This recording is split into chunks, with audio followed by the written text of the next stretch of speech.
What if everything you thought you knew about Joshua, the legendary successor of Moses, was incomplete? Today we're diving deep into the complete story of Joshua, warrior of God from birth to death, revealing aspects of his journey that most biblical scholars rarely discuss.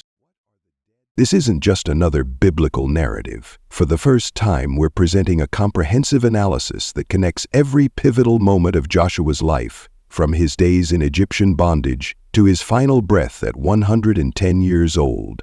What makes this extraordinary is how these connections reveal a leadership blueprint that has influenced military strategists and spiritual leaders for over 3 millennia. To bring you this definitive account, we've meticulously analyzed and cross-referenced multiple historical sources: the biblical texts in their original Hebrew, ancient Middle Eastern military records, archaeological findings from Jericho and other conquered cities, and scholarly works spanning 2,000 years of biblical research. This synthesis has allowed us to reconstruct Joshua's story with unprecedented clarity and depth. By the end of this video, you'll discover how Joshua's remarkable journey from slave to supreme commander shaped not just a nation, but offers timeless principles for overcoming life's greatest challenges. His story isn't just history, it's a blueprint for courage, leadership, and unwavering faith that remains relevant today. Let's begin our journey with Joshua's early years in Egypt, where the foundations of his extraordinary character were forged in the crucible of slavery. Part 1. Slave to Supreme Commander. The untold story of Joshua's early years. In the shadows of ancient Egypt's grandeur, a child was born into the tribe of Ephraim, a child who would one day lead God's people into their promised inheritance.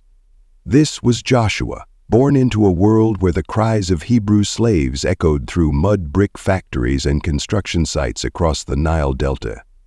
The Egypt of his birth was not the Egypt that had once welcomed Joseph and his brothers with open arms. Instead, it was a land gripped by fear and paranoia, ruled by a pharaoh who, as Exodus 1-8 tells us, knew not Joseph. Imagine the scenes that shaped young Joshua's earliest memories: the crack of Egyptian whips, the groans of his people under crushing labor, and the quiet whispers of ancient promises passed down through generations.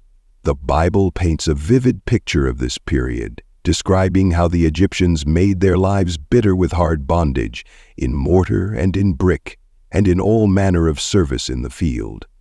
Exodus 1:14. This was the crucible in which Joshua's character was forged. But even in these darkest hours, hope persisted. In the slave quarters of Goshen, where the Israelites dwelled, parents still whispered to their children the stories of Abraham, Isaac, and Jacob. They spoke of a God who had promised their ancestor Abraham that his descendants would inherit a land flowing with milk and honey.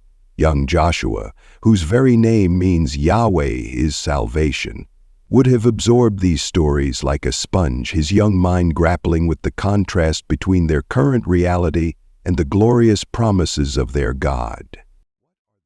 As Joshua grew, so did the oppression.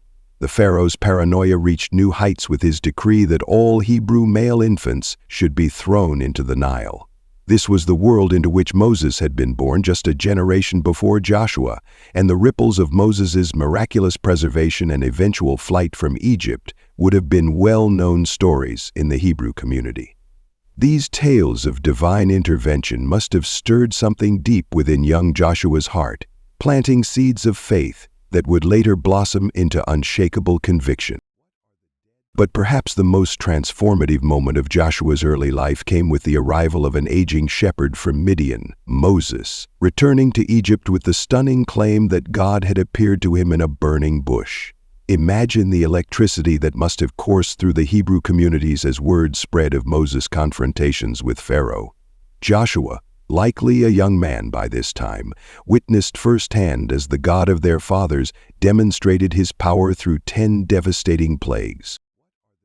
The culmination of these early experiences came on that fateful night of the first Passover, Picture Joshua and his family huddled in their home, the doorposts marked with lamb's blood, listening to the wails that echoed across Egypt as the angel of death passed through the land. This night would forever be etched in his memory, the night when the God of Abraham, Isaac, and Jacob revealed himself not just as the God of ancient promises, but as the God who acts in history to deliver his people.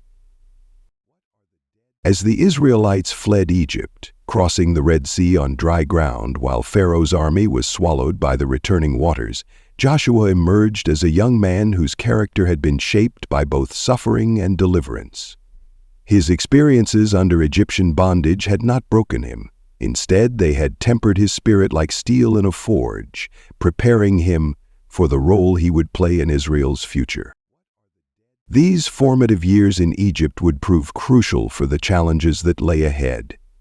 As Moses began to recognize leadership potential in this young man who had learned both humility through suffering and faith through deliverance, Joshua would soon face his first test as a military leader, a battle against the Amalekites that would demonstrate whether the lessons of his Egyptian years had truly prepared him for God's calling. Part 2. The Apprentice Years, Forging of a Divine Leader. Picture ancient Egypt, around 1446 BC.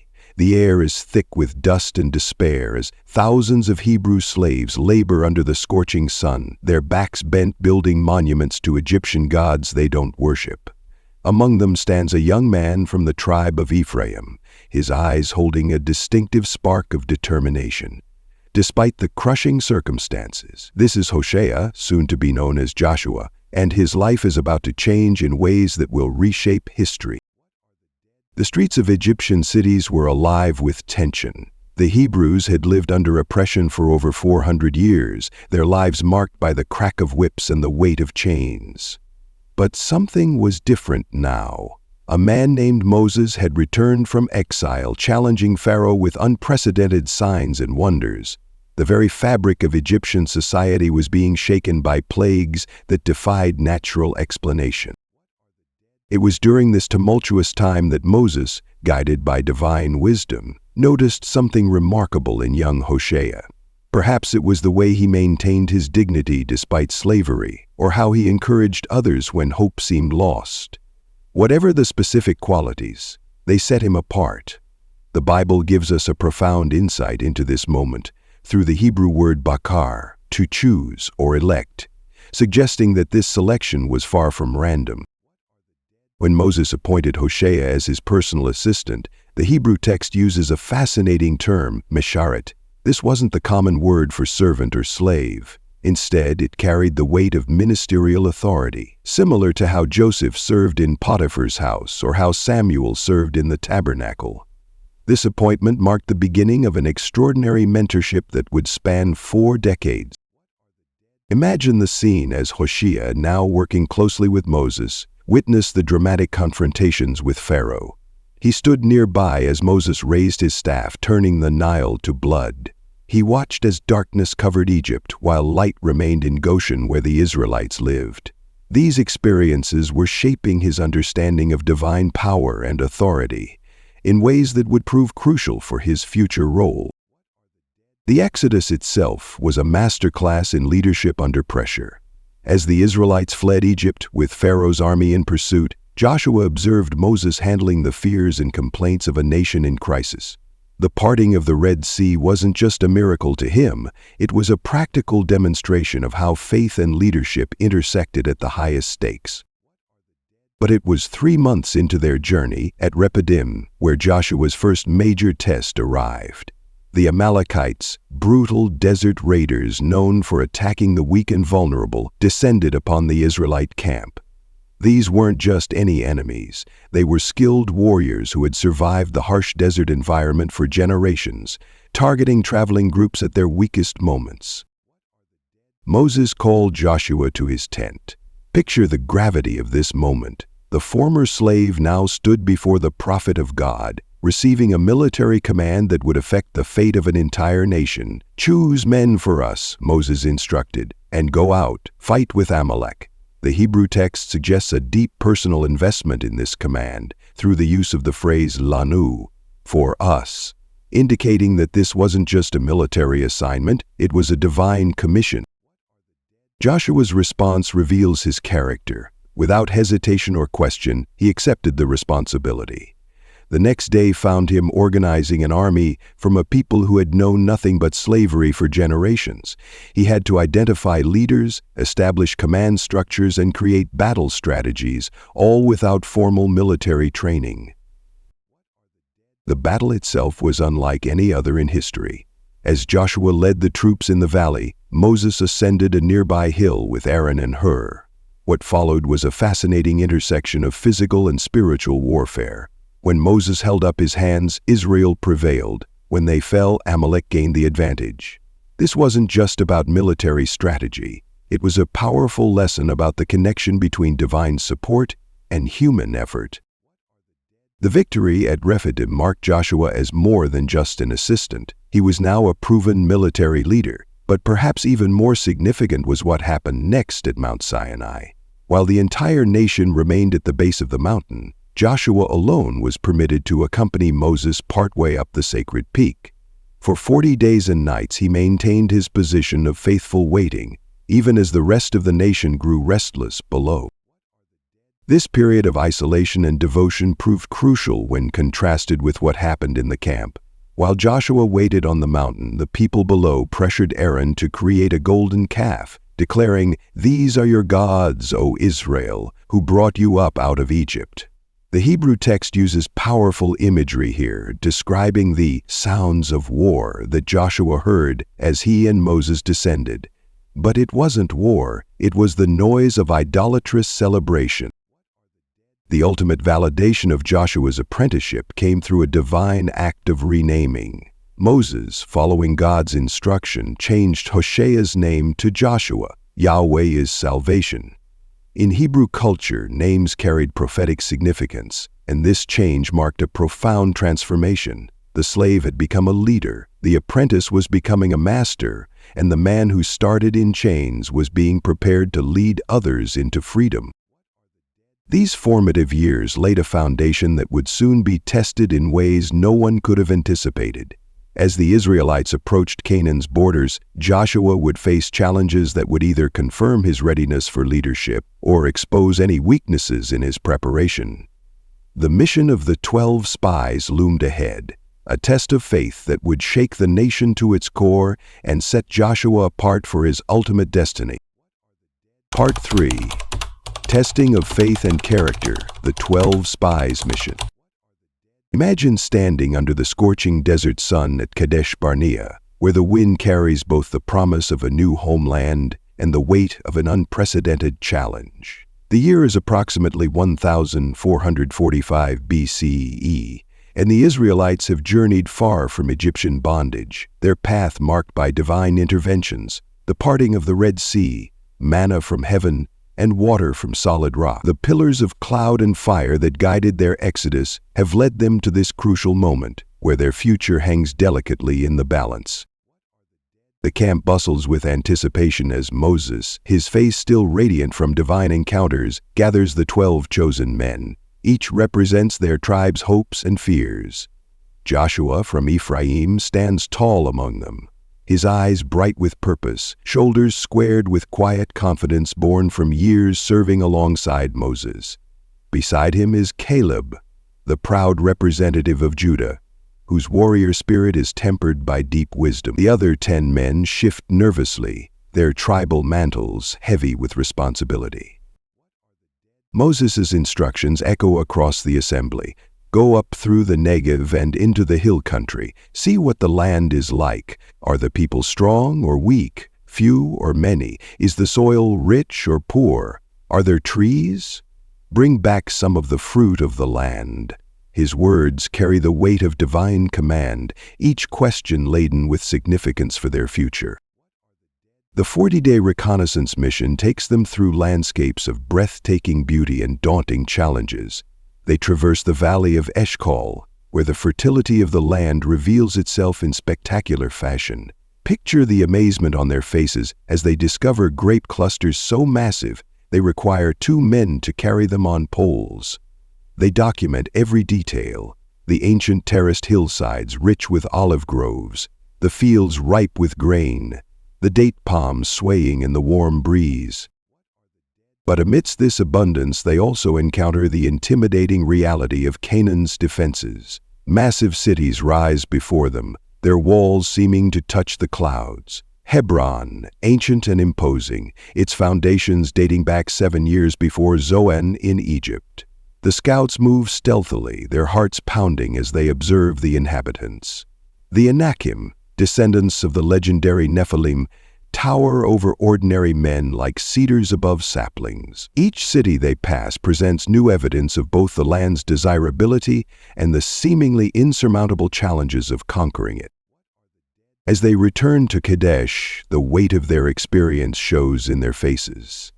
The entire congregation of Israel gathers, a sea of expectant faces stretching into the distance. The initial report begins with a display of the land's bounty, the massive grape cluster, pomegranates, and figs laying before the assembly like prizes. The land truly flows with milk and honey, they declare, and for a moment, hope swells in the hearts of the people. But then comes the devastating turn. 10 of the spies, their voices trembling with barely concealed terror, begin to paint a picture of impossibility. The land devours its inhabitants, they insist, their words spreading fear like a contagion through the crowd. All the people there are of great size. We saw the Nephilim there, the descendants of Anak come from the Nephilim. We seemed like grasshoppers in our own eyes, and we looked the same to them. The response is immediate and catastrophic. The assembly erupts in wails of despair. People fall to their knees, tearing their garments. "If only we had died in Egypt," they cry. "Why is the Lord bringing us to this land, only to let us fall by the sword? Our wives and children will be taken as plunder." It's in this moment of crisis that Joshua's true character emerges with stunning clarity. Standing alongside Caleb, he tears his clothes in grief over the people's lack of faith. Their voices rise above the chaos, carrying not just confidence, but profound spiritual insight. "The land we passed through and explored is exceedingly good. If the Lord is pleased with us, He will lead us into that land, a land flowing with milk and honey. Only do not rebel against the Lord, and do not be afraid of the people of the land." This declaration represents far more than military strategy or territorial ambition. It reveals a fundamental difference in perspective. While the other spies saw through eyes of fear, Joshua and Caleb saw through eyes of faith. They understood that the size of their obstacles was insignificant compared to the size of their God. The response to their faith is violent and immediate. The assembly, driven mad by fear, calls for them to be stoned. The situation teeters on the brink of disaster until the glory of the Lord appears at the tabernacle, intervening dramatically to protect His faithful servants. God's judgment follows swiftly. Of all the adults who left Egypt, only Joshua and Caleb would live to enter the Promised Land. The rest would spend 40 years wandering in the wilderness, 1 year for each day of the spy mission. This testing becomes a defining moment in Joshua's spiritual formation. Through the subsequent wilderness years, he watches as an entire generation gradually passes away, yet his faith remains unshaken. Each death serves as a somber reminder of the cost of unbelief, while his own continued life testifies to the rewards of faithfulness. This period serves as a divine crucible, preparing him for the monumental responsibilities that await him. As the wilderness years draw to their conclusion, Joshua's tested and proven character takes on new significance. The leadership qualities demonstrated during the spy mission, courage, unwavering faith, and absolute trust in God's promises, would soon be called upon in ways he could never have imagined.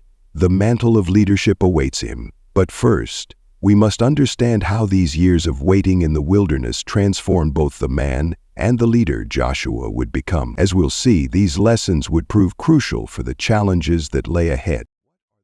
Part 4. The Mantle of Leadership, a Divine Transfer of Power. Picture this moment in ancient history. the morning sun ascends over the plains of Moab, its golden rays piercing through a light morning mist, casting long shadows across a vast gathering of over 2 million Israelites. The air vibrates with an almost tangible anticipation. Moses, the legendary figure who had confronted Pharaoh and parted the Red Sea, stands atop a small rise before the assembled masses. His commanding presence, undiminished by his 120 years, draws every eye. Though age has whitened his beard, his gaze remains penetrating as he focuses on one man standing before him, Joshua, son of Nun. The atmosphere is charged with both solemnity and expectation. The people whisper among themselves, their murmurs creating a soft undercurrent of sound that ripples through the assembly. Many recall how Joshua had stood with them through 40 years of wilderness wandering. They remember his courage when, as one of the 12 spies, he and Caleb alone had faith in God's promise about the promised land. They had witnessed his growth from Moses' assistant to a respected leader in his own right. This moment of transition had been decades in the making. Joshua's journey to this point reads like an epic tale of preparation. As a young man, he had known the bitter taste of slavery in Egypt, feeling the taskmaster's whip and experiencing the crushing weight of oppression.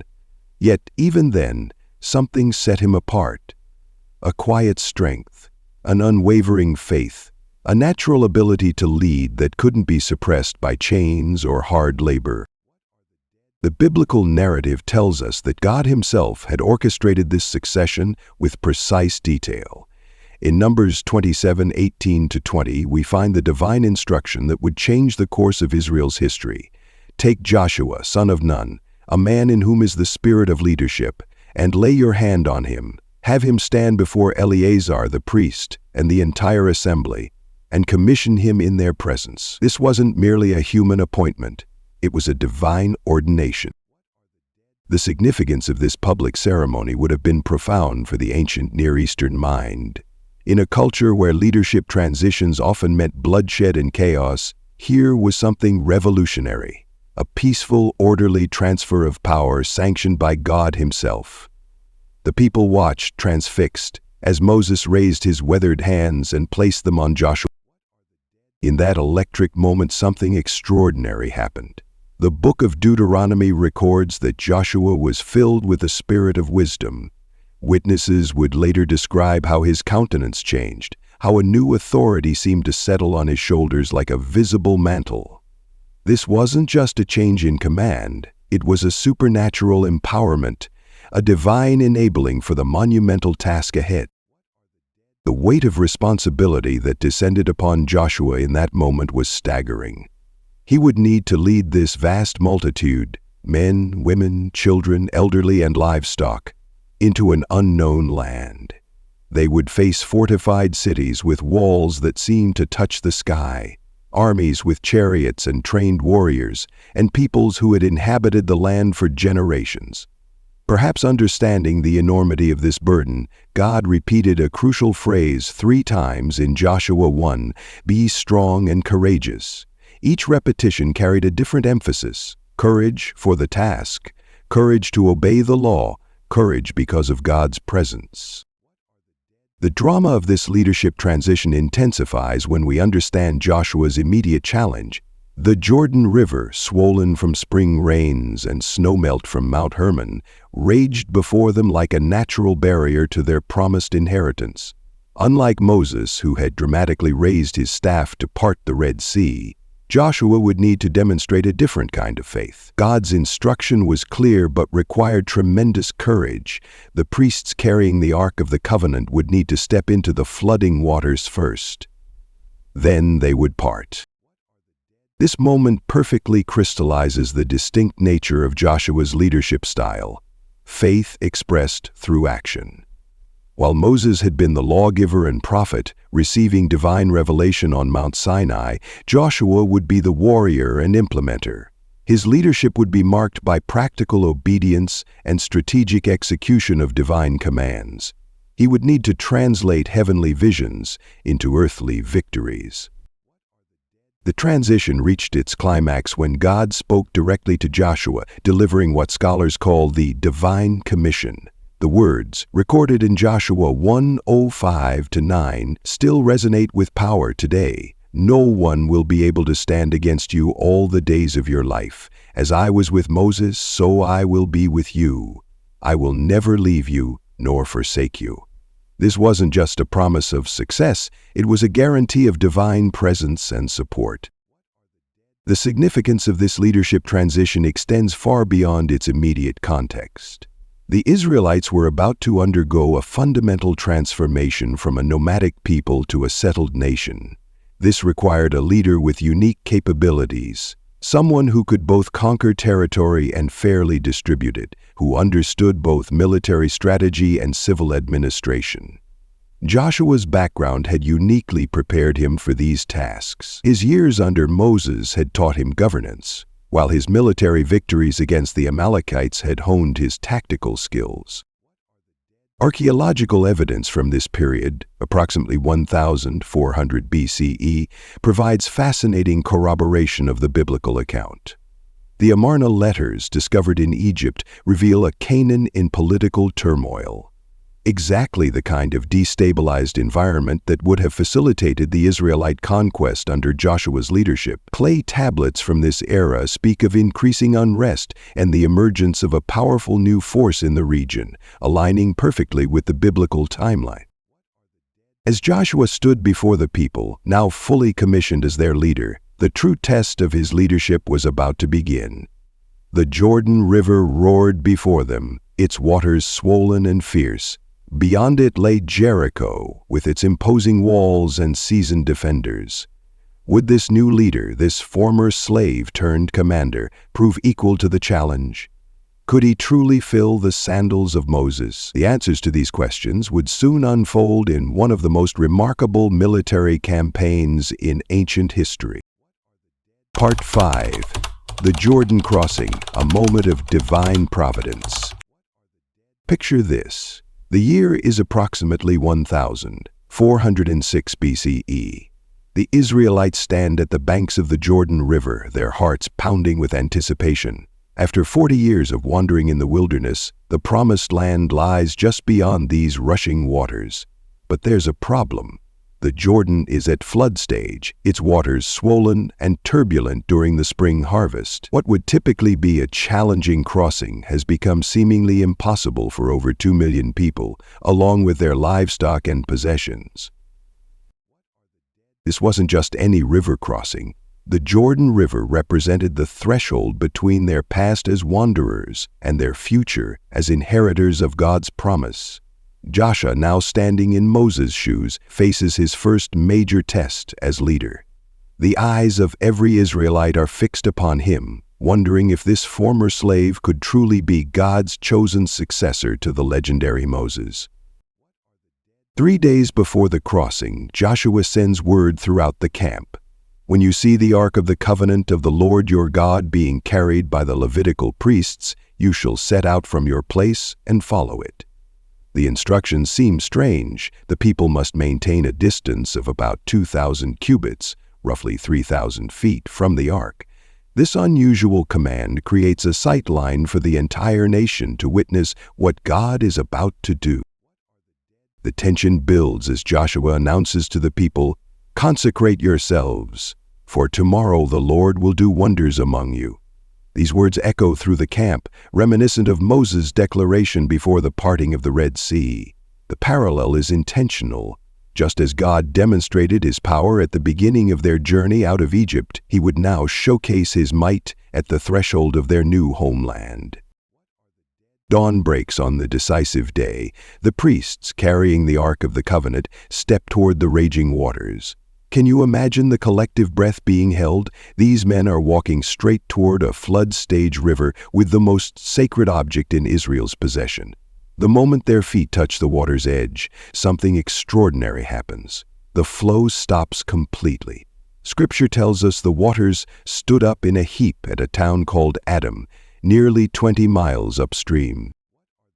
This wasn't a gradual recession of water. The Bible describes it as an immediate damming, creating a wall of water far upstream while the remaining water flows downstream toward the Dead Sea, leaving a wide, dry path through the riverbed. Scientists have noted that the area around Adam is prone to landslides, and historical records show similar damming events in 1267, 1927, and 1956. But the timing and duration of this event, precisely when needed for Israel's crossing, bears the unmistakable fingerprint of divine intervention. The crossing itself becomes a powerful theatrical demonstration of God's providence. Imagine the scene: the priests standing steadfast in the middle of the dry riverbed, holding the Ark of the Covenant, while an entire nation, men, women, children, elderly, livestock, passes through on dry ground. The symbolism is profound.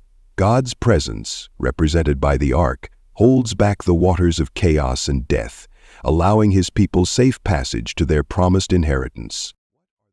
Joshua, following divine instruction, commands 12 men from each tribe to take stones from the exact spot where the priests stood. These stones would become a memorial at Gilgal, their first campsite in the Promised Land.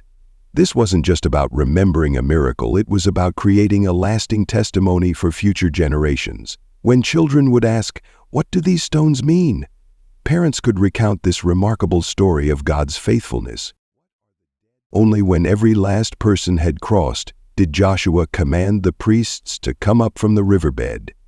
The moment they step onto dry land, the waters rush back, returning the Jordan to its flood stage. The timing is perfect, the execution flawless, the message clear. God is with Joshua just as he was with Moses. This wasn't merely a logistical achievement, it was a divine statement. God had publicly exalted Joshua in the eyes of all Israel, proving that the same divine power that worked through Moses now operated through his successor. The crossing served as both a mirror of their past deliverance at the Red Sea and a window into their future conquests in Canaan.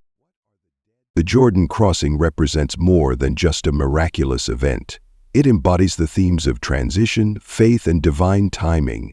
It demonstrated God's commitment to his promises and established a pattern that would define Israel's conquest of Canaan. When God commands and his people obey, impossible barriers fall. As the Israelites made camp at Gilgal, with the Jordan River behind them and the walls of Jericho looming ahead, they would soon discover that crossing the Jordan was just the beginning. The God who parted the waters would soon demonstrate his power in even more dramatic ways, starting with an unconventional battle plan for an impregnable city. Part 6. Military Campaigns and Divine Strategy. The military campaigns and divine strategy of Joshua stands as one of history's most remarkable demonstrations of how faith and military prowess can intertwine. The story begins in the shadow of Jericho's imposing walls, where Joshua faced his first major test as Israel's commander. Picture this: a city surrounded by walls so thick that ancient records suggest chariots could race along their tops. Deemed impregnable by the military standards of the time, in the quiet of night, Joshua ventured near these formidable fortifications, likely contemplating the seemingly impossible task before him. It was here that he encountered a mysterious figure, the commander of the Lord's army. This divine meeting would set the tone for all his future military campaigns, establishing a pattern where heavenly guidance preceded earthly action. The siege of Jericho defied all conventional military wisdom of the ancient world. Instead of building siege ramps or attempting to breach the walls, God commanded an unprecedented strategy: 7 days of marching around the city, with 7 priests carrying ram's horns before the Ark of the Covenant. On the 7th day, they were to march 7 times, then sound a long blast on the horns, followed by a mighty shout from all the people. Imagine the tension building each day as the Israelites marched in complete silence. The defenders of Jericho must have watched first with confusion, then perhaps amusement, and finally with growing unease as this strange procession continued day after day. The psychological warfare aspect of this divine strategy was brilliant. Each day of marching heightened the anticipation and fear within the city. When the walls finally fell, it wasn't just a military victory. It was a demonstration of divine power that would echo throughout the region. Archaeological evidence from this period reveals signs of walls that collapse outward, contrary to typical siege patterns where walls fall inward. This physical evidence aligns remarkably with the biblical account. But the story doesn't end at Jericho. The southern campaign that followed demonstrated Joshua's tactical brilliance combined with divine guidance. When the 5 Amorite kings formed an alliance against Gibeon, Joshua's response was swift and unexpected. His army marched through the night, covering roughly 20 miles of difficult terrain, to launch a surprise attack at dawn. This masterful use of rapid movement and the element of surprise showed Joshua's military acumen. The battle reached its climax in one of the most extraordinary events in military history, the day the sun stood still. Joshua, recognizing that daylight was crucial for complete victory, made an unprecedented request for the sun to remain in the sky. This divine intervention allowed the Israelites to achieve a decisive victory. The account is so remarkable that it's referenced in other ancient Near Eastern texts, suggesting its impact reverberated beyond Israel's borders. The northern campaign presented even greater challenges. At the waters of Merom, Joshua faced a massive coalition led by King Jabin of Hazor, with horses and chariots as numerous as the sand on the seashore. Against conventional military wisdom, God instructed Joshua to hamstring the horses and burn the chariots. This strategy, while seemingly counterintuitive, prevented Israel from relying on traditional military advantages and kept their trust firmly in divine providence. Throughout these campaigns, Joshua developed a distinct pattern: seek divine guidance, act with bold decisiveness, and maintain absolute obedience to God's commands, no matter how unconventional they seemed. His success wasn't just in the victories achieved, but in how they were won, through a perfect blend of faith, strategy, and divine intervention. These military campaigns transformed a group of former slaves into a formidable nation, feared by their enemies and respected throughout the region. The archaeological record of destroyed Canaanite cities from this period aligns with the biblical timeline, providing tangible evidence of these sweeping military successes. As the dust settled on these remarkable military victories, Joshua faced perhaps an even greater challenge, transitioning from conquest to governance, from warrior to statesman. The task of dividing the land among the tribes would require as much wisdom and divine guidance as his military campaigns, though the battles would be of a different nature entirely. Part 7. Establishing the inheritance, a divine distribution.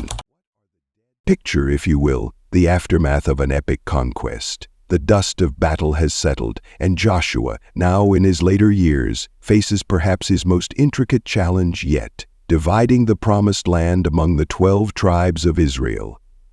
This wasn't merely a matter of drawing lines on a map. It was the fulfillment of a promise made centuries before to Abraham, when God had shown him the stars and promised descendants as numerous as those celestial lights. The scene unfolds at Shiloh, where the tabernacle of God stands as a testament to divine presence. Joshua, his face weathered by years of warfare and leadership, stands before the assembled leaders of Israel. The atmosphere is charged with anticipation. This moment would determine the future of generations to come. The promised land, flowing with milk and honey, stretches before them like a divine inheritance, waiting to be claimed. But how does one divide a divine promise? The method God ordained was both spiritual and practical, the casting of lots. This wasn't mere chance, it was considered a direct revelation of God's will. As the Bible records in Proverbs 16:33, the lot is cast into the lap, but its every decision is from the Lord.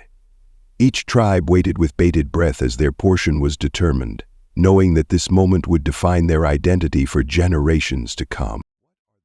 The distribution itself revealed the intricate tapestry of God's plan. Judah, from whose line the Messiah would come, received the lion's share of the southern region, including the future site of Jerusalem. Ephraim and Manasseh, the sons of Joseph, were granted the fertile central hill country. Each allocation wasn't random, but reflected prophecies spoken centuries before by Jacob on his deathbed. Perhaps the most poignant moment came when Caleb, now 85 years old, stepped forward. His voice, still strong despite his years, rang out across the assembly. "I am still as strong today as I was the day Moses sent me out. As my strength was then, so my strength is now." He requested the hill country of Hebron, still inhabited by the fearsome Anakim giants. Joshua granted his old friend's bold request, recognizing the same faith that had stood with him against the doubting spies 45 years earlier. But the distribution wasn't without its complexities. The Levites, the priestly tribe, received no territorial inheritance. Instead, they were given 48 cities scattered throughout the land, ensuring that spiritual guidance would be available to all tribes. This unique arrangement fulfilled Moses' declaration that the Lord is. Among these cities, 6 were designated as cities of refuge, safe havens where those who had accidentally caused death could flee for protection until their case was heard. This revolutionary justice system demonstrated God's concern for both justice and mercy, setting Israel apart from surrounding nations. The climax of this distribution came with a surprising twist. After all other tribes received their portions, Joshua himself was given an inheritance. The city of Timnath-Serah in the hill country of Ephraim. The leader who had distributed God's promises to others finally received his own portion, a powerful reminder that those who serve faithfully will not be forgotten. This distribution wasn't just about land, it was about identity, purpose, and divine promise. Each tribe's inheritance came with both blessings and responsibilities. The fertile valleys required cultivation, the hills needed defense, and most importantly, the spiritual heritage had to be maintained.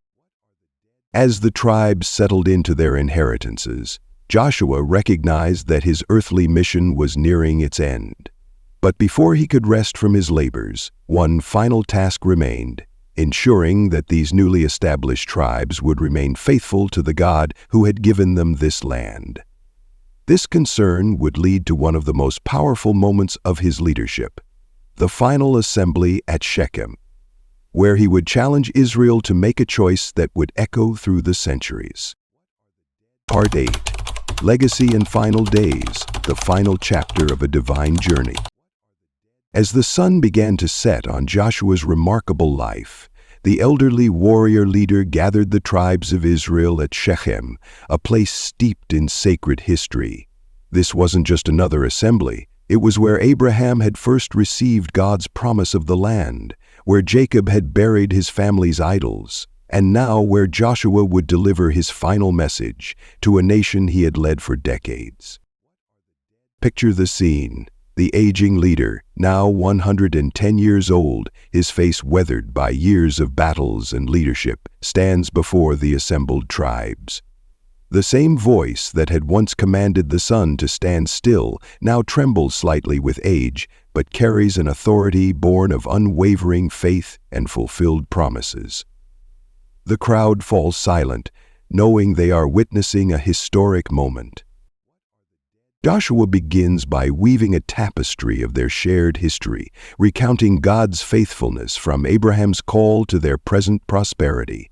His words paint vivid pictures of their journey, slavery in Egypt, the miraculous Exodus, the parting of the Red Sea, and their recent conquests in Canaan. Each word carries the weight of personal experience. He had lived through it all, from chains to triumph.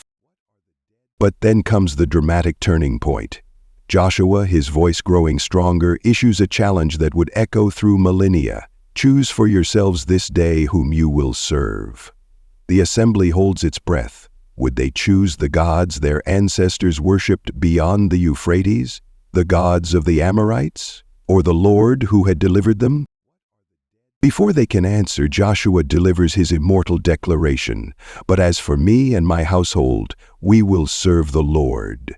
The words hang in the air, a gauntlet thrown down before every family in Israel. This wasn't just a leader's farewell, it was a final test of their commitment to the covenant.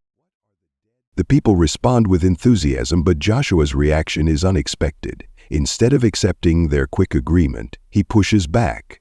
"You are not able to serve the Lord. He is a holy God. He is a jealous God." This shocking statement reveals Joshua's deep understanding of human nature and the seriousness of covenant commitment. He wanted them to understand that serving God wasn't a casual choice, but a life-altering commitment. The drama intensifies as Joshua takes concrete steps to memorialize this moment. He records their words in the book of the law and sets up a massive stone under an oak tree near the sanctuary. "See," he declares, "this stone will be a witness against us. It has heard all the words the Lord has spoken to us." The stone stands as a silent sentinel, a reminder of their solemn choice. After this climactic covenant renewal, Joshua's story draws to a close. The Bible records his death with simple dignity. Joshua, son of Nun, the servant of the Lord, died at the age of 110. He was buried in his inheritance at Timnath-Serah, in the hill country of Ephraim, the land he had helped conquer and divide. But the true measure of his legacy is found in the verse that follows. Israel served the Lord throughout the lifetime of Joshua and of the elders who outlived him and who had experienced everything the Lord had done for Israel. His influence extended beyond his death, shaping a generation that remained faithful to God. Joshua's final days reveal the culmination of a life dedicated to divine purpose. His farewell address wasn't just a leader's goodbye, it was a masterful blend of historical reflection, spiritual challenge, and prophetic warning. The choice he presented between serving God or other deities remains relevant today, challenging each generation to make their own decision about whom they will serve. As we conclude our exploration of Joshua's life, we find that his legacy extends far beyond military conquests or political leadership. His final message at Shechem set a pattern for spiritual leadership that would influence generations to come. But perhaps the most powerful aspect of Joshua's story is how it continues to resonate with modern audiences, offering timeless principles for leadership, faith, and decision-making. Let's examine these enduring lessons that make Joshua's life relevant to our contemporary world. Part 9. Timeless Lessons for Today. Picture a moment that would reshape the destiny of an entire nation. The sun was setting over Shechem, casting long shadows across the sacred assembly ground where Joshua, now 110 years old, stood before the gathered tribes of Israel. His voice, though weathered by age, still carried the authority that had led them through countless battles and victories. This wasn't just another assembly. It was to be Joshua's final address, a moment that would echo through generations. The weight of history hung heavy in the air. This very ground had witnessed Abraham receiving God's first promise of the land, had seen Jacob build his altar, and now would host Joshua's last stand for faith. The elderly warrior leader, his face etched with the experiences of a life that had spanned from Egyptian slavery to triumphant leadership, gazed across the faces before him, faces of people who had witnessed the walls of Jericho fall, who had seen the sun stand still, who had walked through the parted Jordan River. "Choose for yourselves this day whom you will serve." Joshua's words cut through the murmuring crowd. The challenge was deliberate, reminiscent of Moses' similar challenge at Mount Sinai decades earlier. But Joshua went further, making it personal. "But as for me and my household, we will serve the Lord." The declaration hung in the air, a gauntlet thrown down before a people who had grown comfortable in their prosperity. This moment crystallized everything Joshua had learned through his extraordinary journey. From his early days watching Moses confront Pharaoh, through the miracle of the Red Sea crossing, to his own leadership triumphs and challenges, Joshua had witnessed firsthand how faith and obedience led to divine intervention. The victory at Jericho hadn't come through conventional military strategy, but through precise obedience to God's unusual instructions. The conquest of Canaan hadn't been won through superior numbers or strength, but through unwavering trust in divine promises. As Joshua stood there, his mind might have wandered back to that pivotal moment 40 years earlier, when he and Caleb stood alone against the other spies and the entire congregation, trusting God's promise despite overwhelming odds. Now, here he was, living proof of God's faithfulness, standing on the very land that others had claimed was unconquerable. The significance of this final address reaches far beyond its historical context. Joshua wasn't just passing on military strategies or leadership principles. He was establishing a framework for faith-based decision-making that would transcend generations. His famous declaration about his household's choice wasn't just a personal statement. It was a template for leadership that begins with personal conviction and extends to influencing others through example rather than coercion. The assembly's response was immediate and enthusiastic. "We too will serve the Lord." But Joshua, seasoned by years of witnessing human nature, pushed back. "You are not able to serve the Lord. He is a holy God. He is a jealous God." This wasn't skepticism. It was a leader ensuring his people understood the gravity of their commitment. Joshua knew that genuine faith must be tested and proven genuine, not just declared in a moment of emotional fervor. The drama reached its climax as Joshua set up a large stone as a witness to their commitment. This wasn't just symbolic, it was a physical reminder of the choice they had made, a testament to future generations of the covenant renewed that day. The stone would stand as a silent sentinel, watching over the people's faithfulness or failure to their promises. This final act of Joshua's leadership reveals perhaps the most crucial lesson of his life. True leadership isn't about personal achievement, but about ensuring those who follow understand and embrace the principles that lead to success.